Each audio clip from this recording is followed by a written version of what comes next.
Hello, everyone, and hello, Thomas, once again. Very good to have you. It's great to be here. There is Troy also from California. I think Troy is enrolled, so hello, Troy.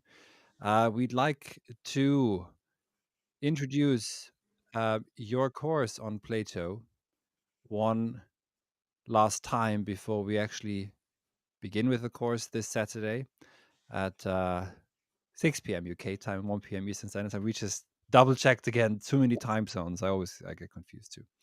So this Saturday we begin.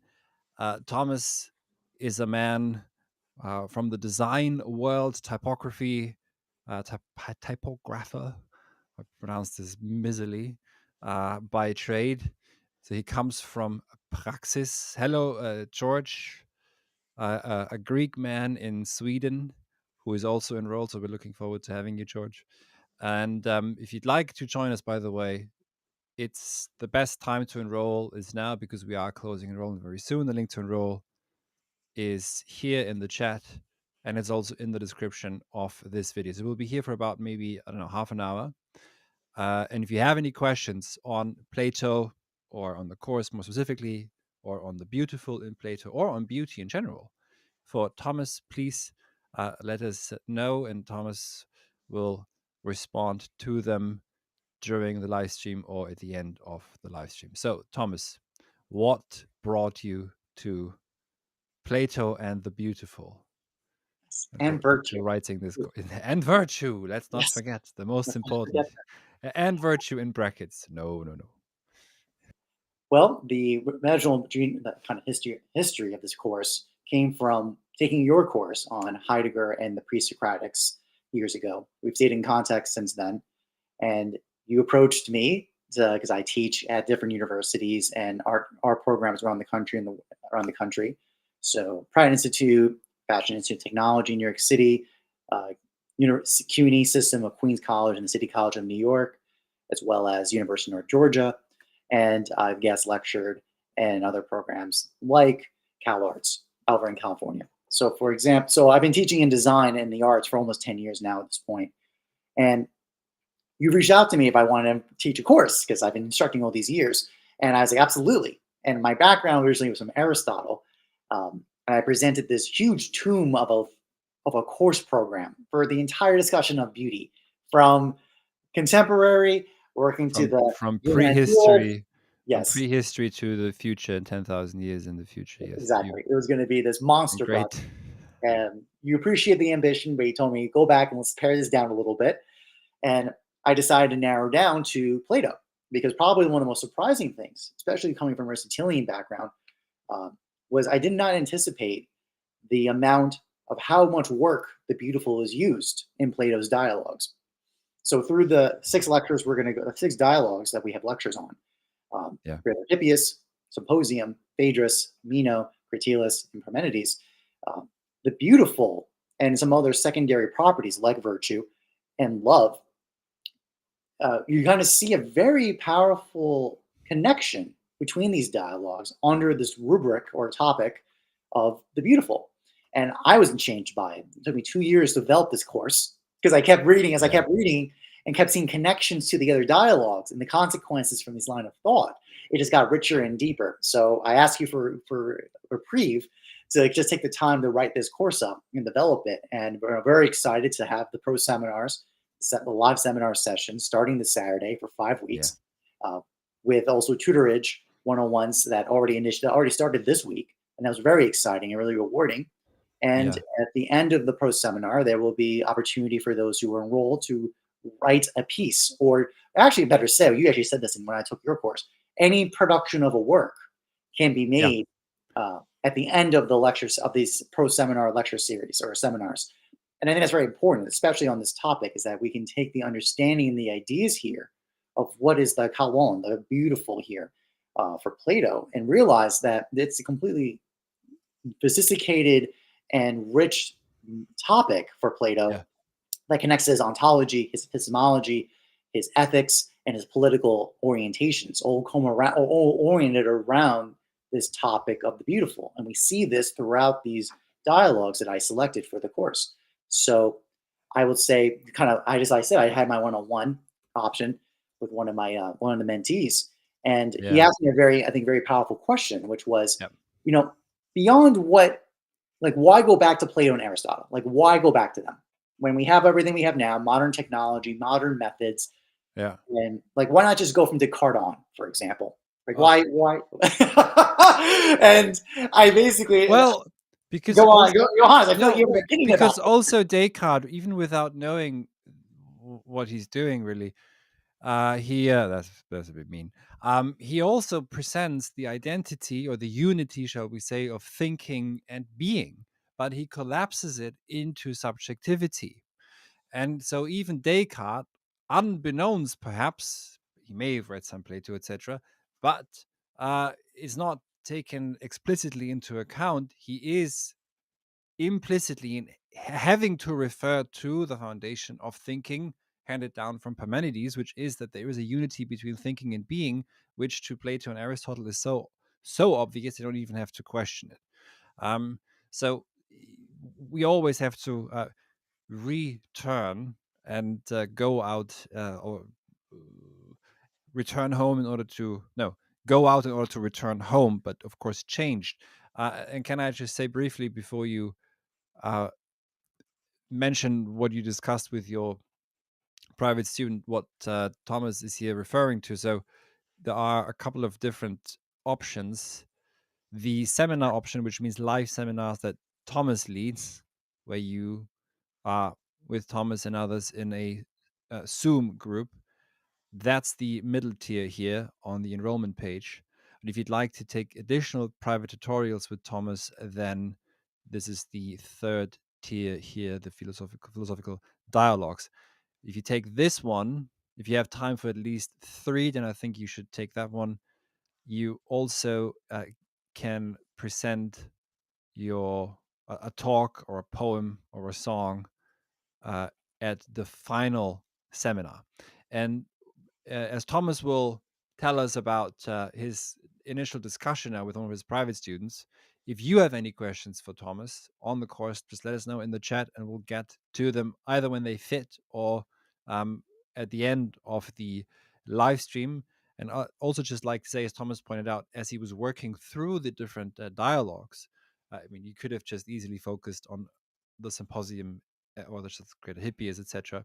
But what Thomas has done is, in a very systematic way, bring together. So Plato does not write a system per se, but there is, as what we would today refer to, a certain systematicity to Plato's thought, insofar as everything connects to everything else. Maybe not consciously or with the intention to do so, but it is possible to find systematic thought in it.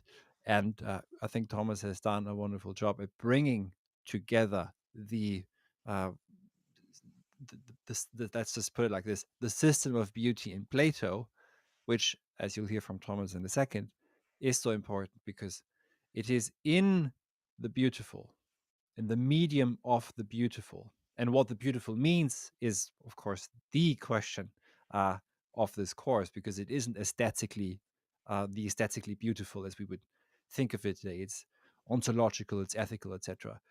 But it's in the medium of the beautiful where the forms, so called, or the ideas do show themselves. So back to you, Thomas. Thank you, Johannes. So actually, on that topic, that's the reason why we're discussing this. Is exactly what you're hinting at, which was even the study of beauty today, aesthetics, right? That is derivative not from the Greek of kalos, right? It's from the Greek of appearance or sensation. It's actually built in there a implicit bias of understanding about what this topic is even about in the first place. So thus, this kind, as Johannes, what you said, this kind of return back to go forward again, to come home again. That's very much the spirit of this course, because that's what you realize is that this beautiful that's discussed by Plato, it's an order of demand that I think for anyone in a contemporary position like I have, someone who actually works who's a designer and visual artist, like I work with the Yeah, beautiful all the time. yeah, It's such a demand because the question is, Plato said in Greater Hippias, sees this is why we start with this. And by the way, like, I went to Parsons School of Design for my undergrad. I've taught at MFA programs. I am always shocked that we are not presented greater hippias in our school training because it is on the topic of the beautiful. And in there, right from the get, first of all, one, it's almost like a very beautiful little preview of what Parmenides discussed at the end. It's such great. I'm going to talk about this on this weekend because I've been rereading Greater Hippias in preparation for the pro seminar this weekend. Yeah. And I'm just because I got the experience of recollecting, looking at the whole text and coming back to Greater Hippias to see these parallels of thought of the demand here of the beautiful is such a higher order. Law has to be included in it. Customs and traditions have to be included in it. Objects, materials. There is no escape from what the beautiful entails or what it has command over. And if that's to it's almost easier to just dismiss beauty as just a titillation of sensation, not this kind of, as you said, this ontological demand of true reality, the ousia ontos ousia, like that true dimension of reality as discussed in Phaedrus about this, of the Yeah. beautiful. This is a demand of what the beautiful is, but as Plato presents, and in Greater Hippias, it's right from the get-go. It's said, by the beautiful, the beautiful are beautiful. By the just are just. The Yeah. presentation of form or this setting up for it occurs in Greater Hippias that we actually cash out on in Parmenides, in my take, at the end of this journey together. But the point is that in Greater Hippias, we have this little microcosm of the great journey of the project together to understand what is the beautiful for Plato. And it's actually kind of invigorating because it gives a sense of when we realize something we think we know and realize there's actually this great dimensions of it that is missing, that we can come back to these foundations and return back to what we lost Yeah. or what was taken away from us at one point.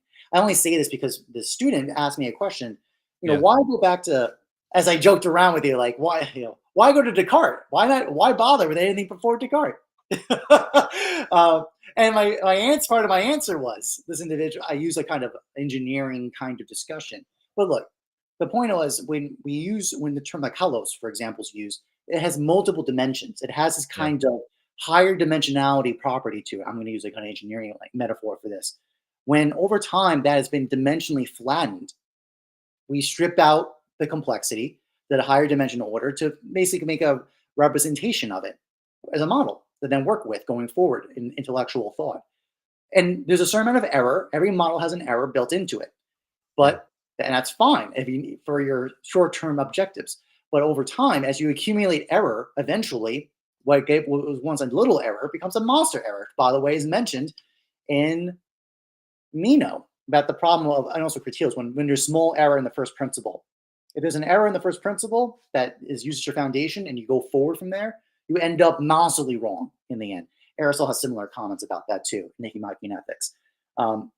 So this is all setting up to say, when we come back to these thinkers, to Aristotle and Plato, we realize there's an immense richness that the Yeah. caricatures, another language for this is caricatures are flattening, an exaggeration flattening of a more complicated nuance point. When we come back to these original thinkers, we realize that there's a deeper nuance to their understanding that when we come back to it, we see like almost like a prism of a gem. There's like multiple different ways to read exactly the same thing. And those responses to it, you can get really different responses by having a different understanding of the thing at hand. So, for example, I've talked a lot with with my good friends OG Rose, which is the partner, husband and wife partnership of Daniel and Michelle Gardner. And one of the questions that I've been discussing with them is the question of what would a beautiful currency be? What would beautiful law be? Which, by the way, actually the law one in particular, 100% is in Plato. He says that. He says this beautiful must attain to the laws. And this is tension point in Greater Hippias where like basically is even what would beauty and law be? The Yeah. conquest winning of the courts by winning the opinion of the people, which is mentioned by Hippias, by the way, in that dialogue. Uh, much to Plato's kind of, Plato and Socrates' kind of annoyance or kind of or kind of second guessing about that. But that's my point. Like this is to say there's a beautiful law. What would that be? And the tension is You can't just say a good law. Okay, the beautiful law is the good law, which is the classic problem. One of our great projects here is to work through, as discussed in Greater Hippias. As you notice, I'm emphasizing this because it's the dialogue we're going to talk about on Saturday. The setup. This is all setting up. The purpose of that dialogue is to set up the investigation to understand what's going on. It's said right there that it works working through with the Sophist Hippias that if potentially the good is the generation offspring of the beautiful. Some fascinating tensions in that. That they're not at least that way it's presented in Hippias, Greater Hippias. It's not synonymous with each other in that presentation, right? And there's tensions with that. Um, so that's basically what we need to do to ask this kind of line. That's just one example, the idea of a beautiful law, and not just collapse it into the good. Actually, many times this happens. Like actually, discussion, for example, of beautiful objects. Um, this is discussing Greater Hippias, the idea of utility, Yeah. right? Good function. There's tension about that because that's one of the Yeah. things about it's so easy to confuse and that's actually kind of on a part with Phaedrus. The purpose of the dialectic rhetorician, the doctor of the soul, the rhetorician who works on the soul of an audience of a subject by dialectic process, is to deal with the issues of ambiguity when things are very similar. There's a not a great the differences are hard to tell. The example used in Phaedrus is about justice, for example, versus like understanding materials like metal. That's the Yeah. example Plato uses in Phaedrus. And the dialectic process to help draw out the distinctions so that we can come to better understanding. To even ask that question is interesting. What is the beautiful law? But even know what beauty is, and then how it distinguishes from the good. This is one of our great projects of this course, and I'm very excited about that. Could you perhaps? So I have one question that I can answer, and then you can respond to as well, and then maybe also summarize very briefly the six dialogues that you'll be reading and the main sections. The sections, the reading sections are quite short, Yes. at least the main focus. So it should be possible for everyone to read, but we'll give you also, by the way, uh, longer sections to read if you do have the time.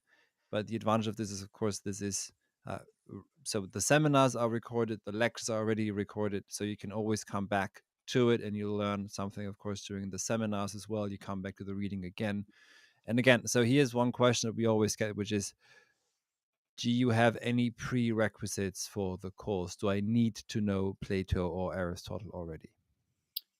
Answer is no. I am going in presuming that you don't know. So generally, in my lecture course, in the lecture notes, Yeah. I take a great deal of time setting up and explaining what's going on with the terms and concepts being used.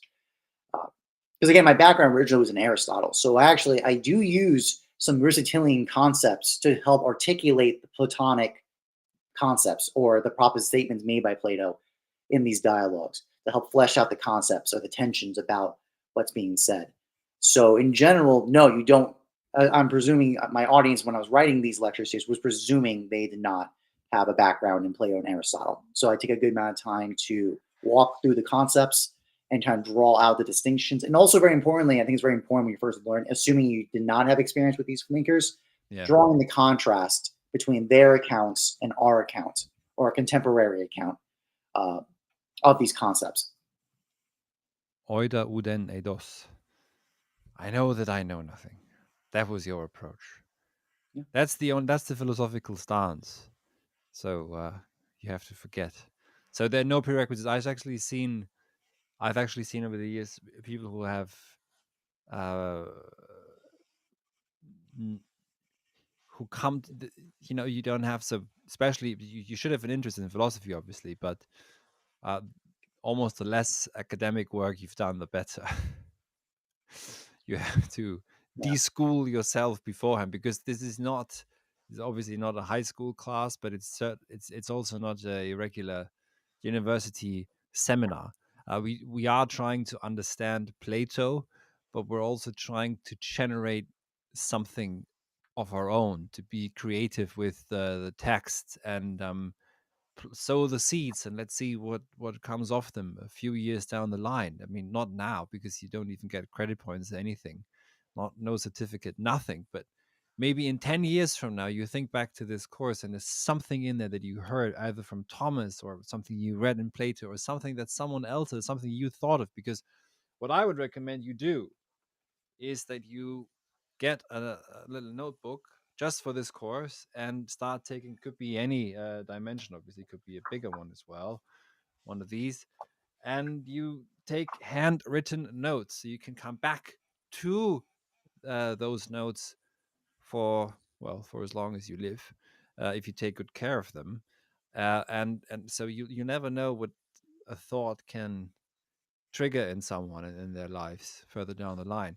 So I hope that this is, you should think of this as an open invitation to everyone, and especially also be open to not understanding.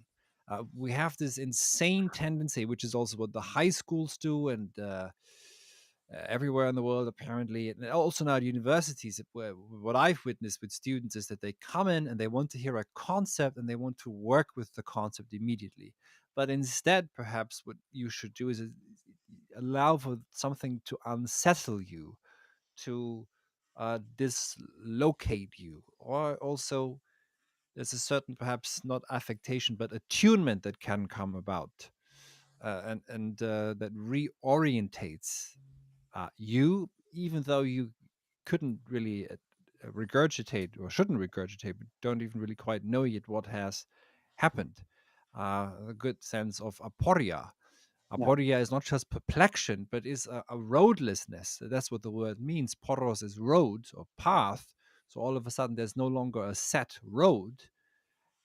And that's the invitation to think, can we even teach virtue in and by itself? Right? That be, go on. That's Well, no, meaningless. just I mean, by the way, I mean the example of that was when I was your student. I was taking your Heidegger class.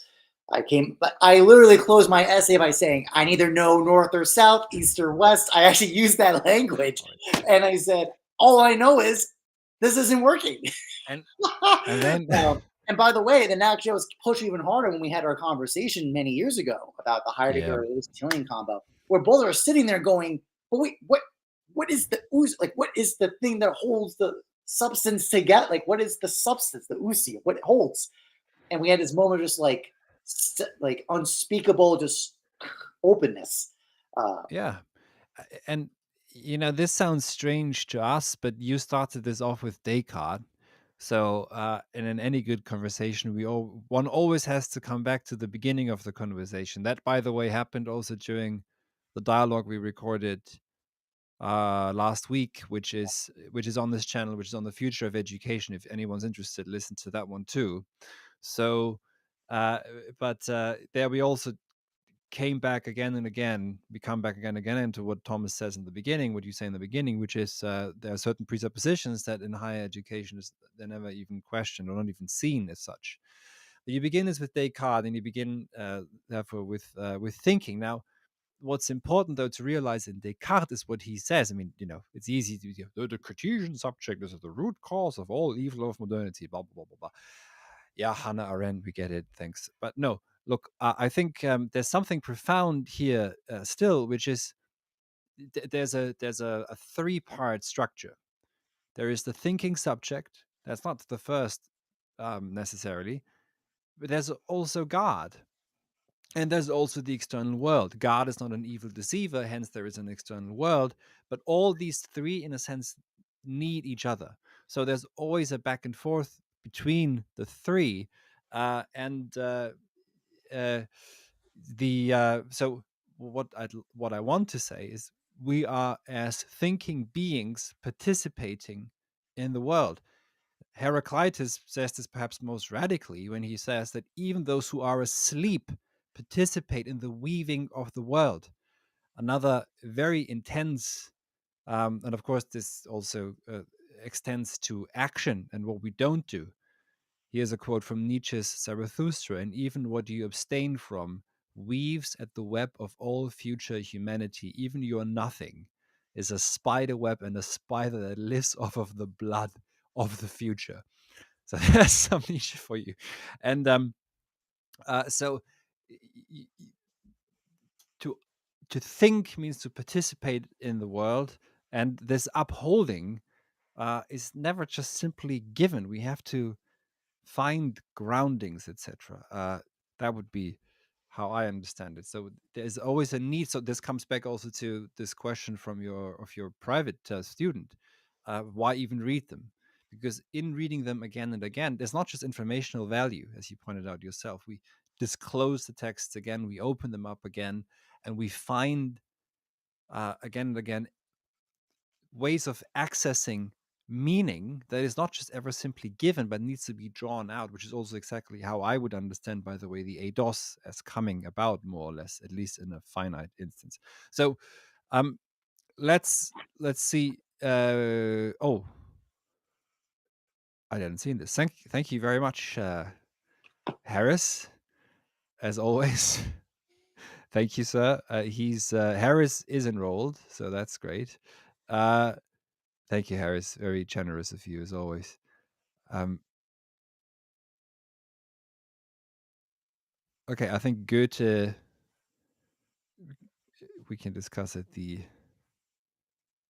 seminar. Okay, maybe I'll read this out from Troy. Appreciate the spaciousness in learning counter to my educational upbringing. A sense saying in the beginner's mind are many possibilities, in the expert's minds are few. I had not been aware of this. This is a great quote.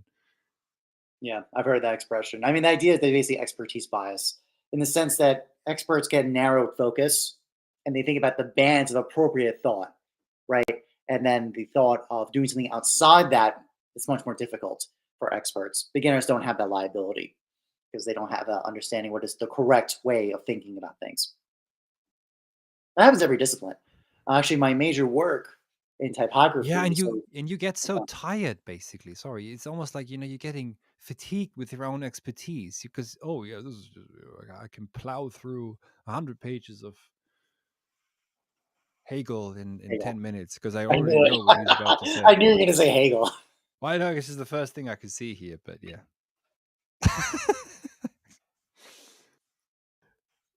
Did you want to add anything? Sorry. Oh no, that's all good. Um, yeah. Also, it's a kind of, it's almost like it's just, it's like a caricature of a. It's like there's an image of how you ought to be that you're kind of operating on. Your character, you're kind of performing. Yeah, And it's there's a it's certain I as go on.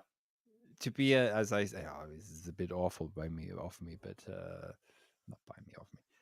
But I said a few years ago, and then I also started saying it publicly, and then I stopped saying it, but I'll say it again. To be a professor of philosophy at this point is an aesthetic gesture. Nice. So Well, there's a difference between that and like actually here they draw it out. Actually, that's interesting. That language of aesthetic choice, right? yeah, Uh, it's aesthetic, yeah, yeah. but in this contemporary sense. Sorry, go on. Yes, yes, that's what I'm getting at because so that's very different from again philosophy is love of wisdom, right? That kind of friendship of wisdom, like a kind of it's basically a true beloved. When Sophia is your beloved, and you are the Yeah, lover trying to pursue and to connect with your beloved, that's a very different orientation. And any true master usually has that position, as opposed to getting caught up on the images, the appearance of things, the agreeable appearance, yeah, which I talk about in my introduction chat, like in the greater hippiest section. I talk about that. Is that right from the get go, this idea of kind of social agreeability as the standard of what things are beautiful or what things are true or yeah. what things are good. Plato says that's not good enough. As to quote other dialogues from Credo, for example, what are we going to do? Put the good to a vote? And because the majority say yes, this is good, therefore it's good. Well, we would do that today. Okay, so here's Joy again. I have some. It makes a beginner like myself feel better if I'm honest. Well, thank you for your candor and for your honesty. One of the most important things I learned from a friend of mine, Max Gottschlich, who's a philosophy professor in Austria. He always says in philosophy, one is always a beginner. And we work in her eternal vineyard is another saying of Max's. Um, but that's the way I think in which one has to approach this, simply because also just as a finite being, you will forget. But if we approach every single philosopher as always already always obvious. Plato, two-world paradigm, ideas up there, illusion down here. Then you have this schema in your mind, which is basically a sort of a bias that precludes everything else that could also show itself hermeneutically from reading a text. And reading a text is also participating in the weaving of the world, to use the language from Nietzsche. Uh, and has to do with human freedom ultimately, right? In what all of a sudden other possibilities can open up thanks to a reinterpretation, just psychologically speaking, of oneself or of one's situation. Um, so, okay, so this was. Thank you very much, Troy, for your wonderful words here. If you'd like to add anything, Thomas, feel free to do so. I think actually what you're bringing up, Johannes, is reminding me of a conversation I had with OG Rose, and I see they're commenting. So Daniel, good to see you.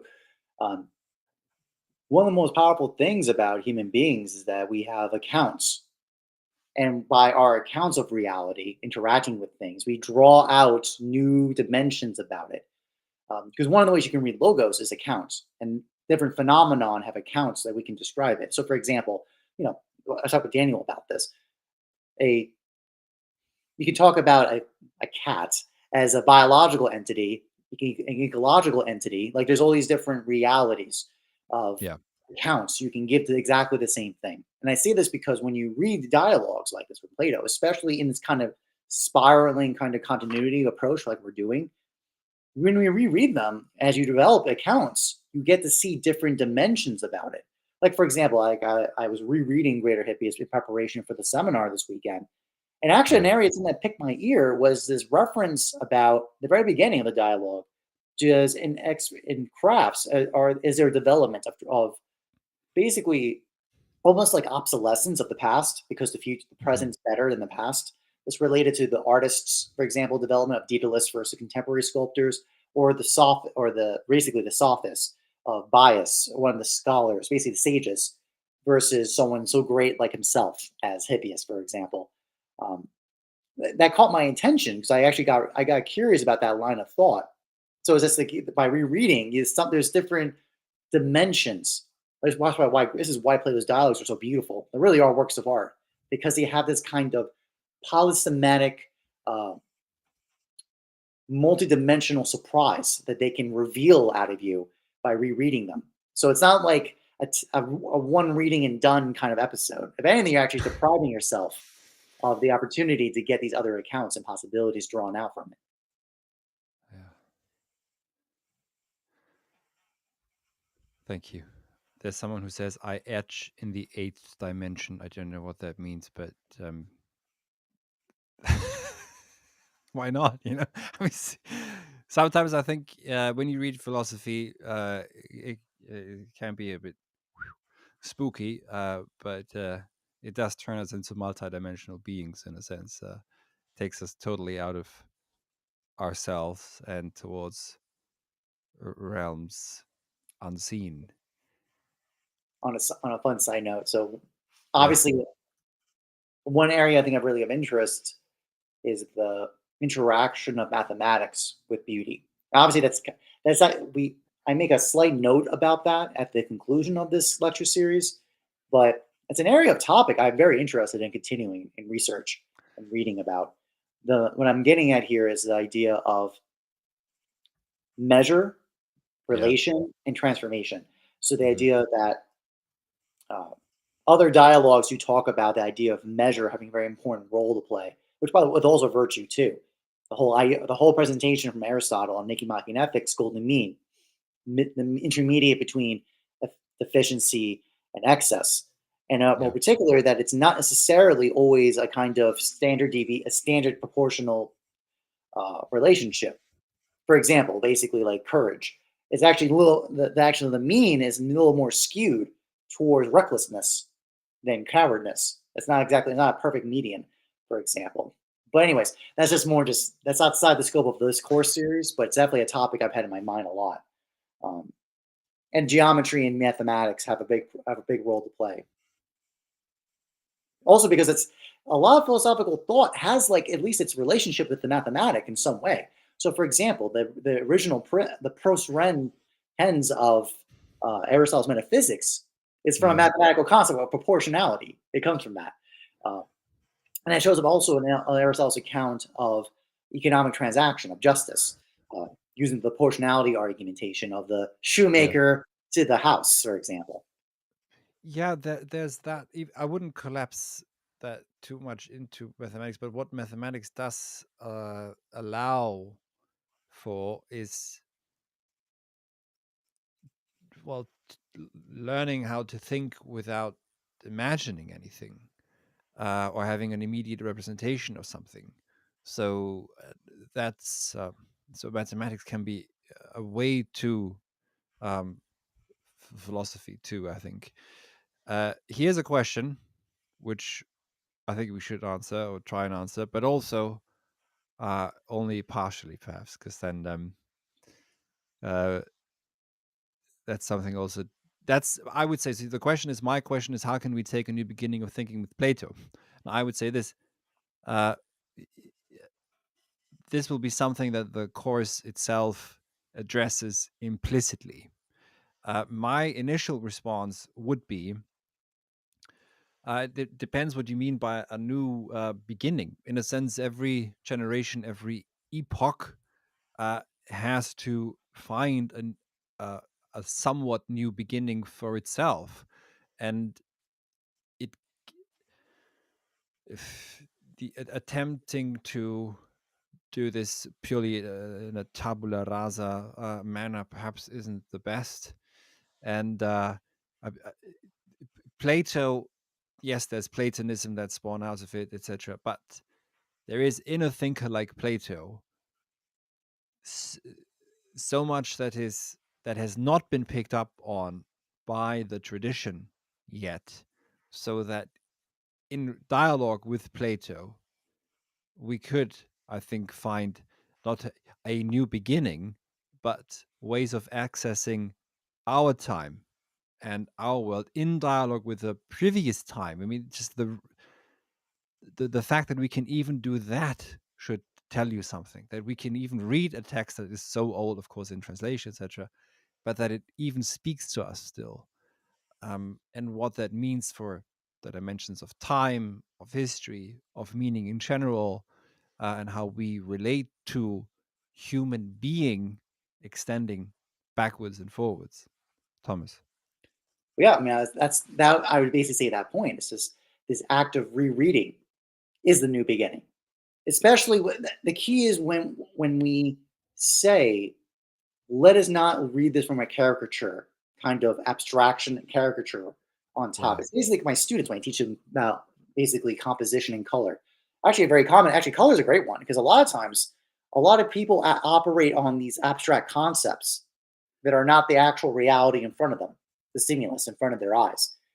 For example, red can be more on an orange tint or more brownish or more greenish. Like it actually could be skewed with all this nuance that just the category red would just blanket out.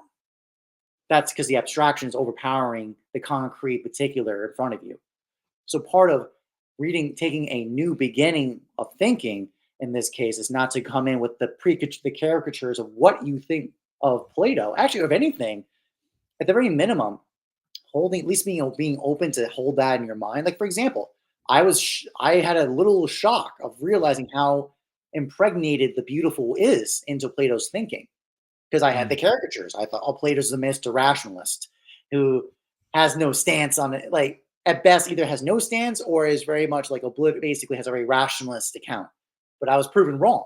It's actually being open to understand to see the gap in my thought or the gap in the caricature. That's a way of building a new beginning in my mind. Because when you are open to seeing being revealed a kind of breakage or a kind of a way opening, that's aletheia. That's a moment of revelation for you. As long and then it should drive you to say, what else am I missing? Or what is the consequence of seeing this gap?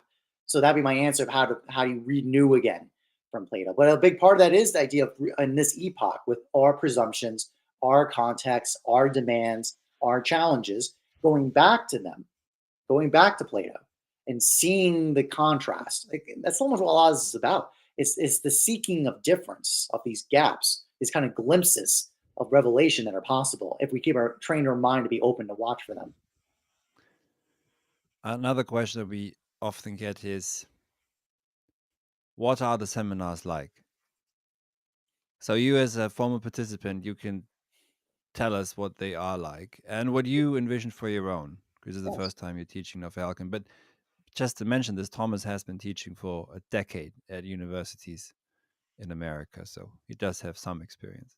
Yes, and I don't know with Zoom too. It's like during COVID, I had to do my classes online, so I'm Yeah, used yeah. to. You asked me if I know how to use breakout rooms. Like, of course I do. I use them all the time. The way this set up is, and how the experience was for me at Halcyon, and I plan on repeating this in my course, is there's an initial opening statement by the professor or the lecturer in this case. So it's be me, um, and that's why I'm rereading Rare Hippies right now, so that I can come in with a fresh take.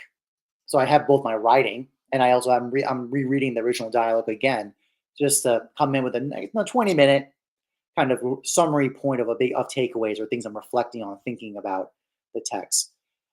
After that, there are two. Basically, there are prompts. So what will happen is there'll be a prompt uh, that I will then offer to the group. The group will be sent into breakout rooms, broken up based on the number of people in the room. They'll have about a few minutes to talk about with themselves about the topic at hand, and then brought back into the main room, which then will be open. The floor will be open for discussion of what was discussed.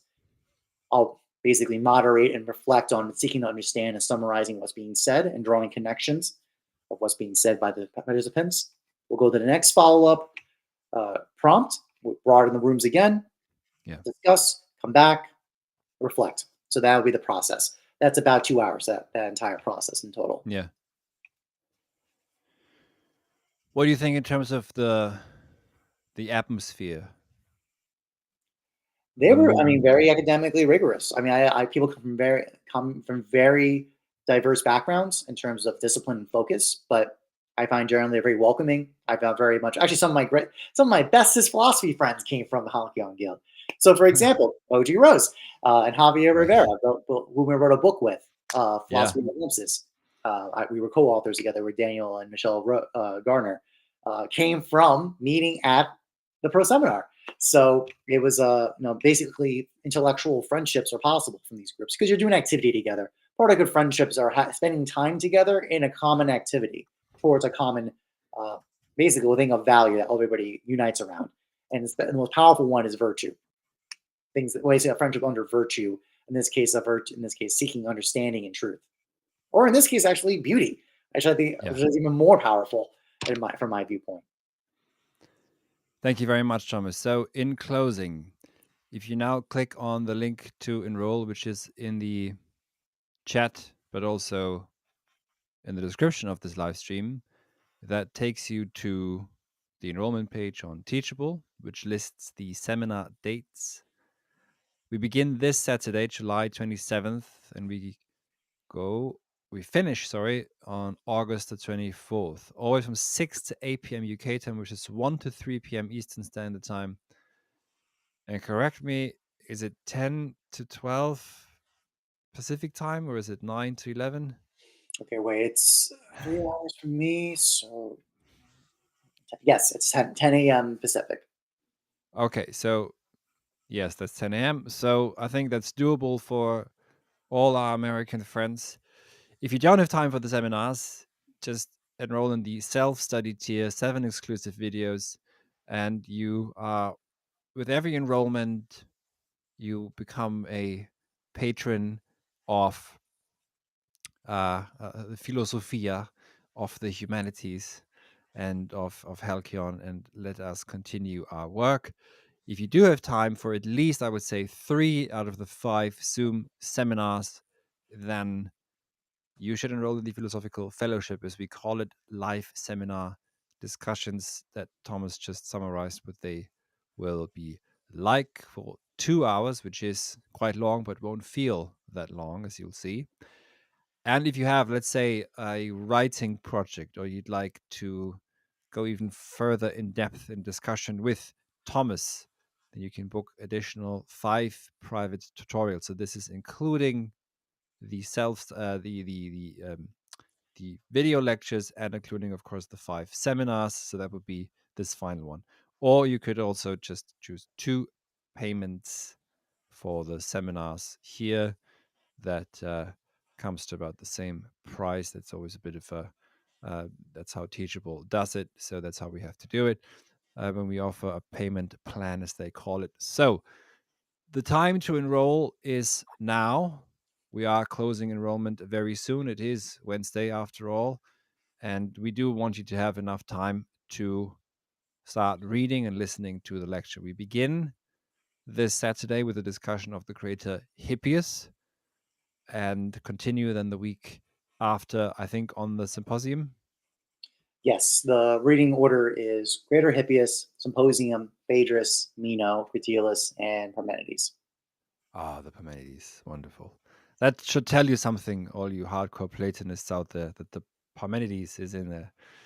So thank you very much, Thomas, for all your good work. Thank you, everyone here, for your wonderful comments and questions. We will get to Andrew Luber's question: what is the upshot of thinking through beauty at the end of the course? We only know the upshot then, not now. So, Andrew, we haven't forgotten you, but it's He's still in the course, so he'll find he's out. in the course anyways. Yeah. So thanks everyone. Thank you, Troy. Thank you, Harris. Thank you, OG Rose, and everyone else that I forgot. Perhaps I'm sorry if I forgot you. Good night. If you know anyone, if you have any friends interested in Plato, philosophy in general, share this video with them. Spread the word. Thank you very much. Thank you. Good night. Or good day, wherever you are. Any final words, Thomas? I'm very much looking forward to Saturday. I hope anyone who's watching this has not joined the course yet. Definitely join in. You're gonna thank yourself for it. I think you're gonna get a lot of benefit Yeah. from making this choice. And for those who are already enrolled and taking the course, thank you. It's a real honor and privilege to be a mentor for you and to guide you forward through a study investigation of Plato that's enlivening and inspiring. And you should have a kind of, we're not doing this kind of boring shoddiness of just like kind of a dead philosopher's account. These are just dead Well, men. Who cares I about th- I think Plato here argues, and I think he makes a knowledge claim that you can barely support. that? Exactly. And I'm for no, nine, nine, nine, nine, nine. Yeah. Yeah. Das ist Exactly. verboten. That's forbidden. That's the only thing we forbid. Is this nonsense? Yes. Will make the forms body forth and come alive in the fire of spirit. So, thank you all for listening.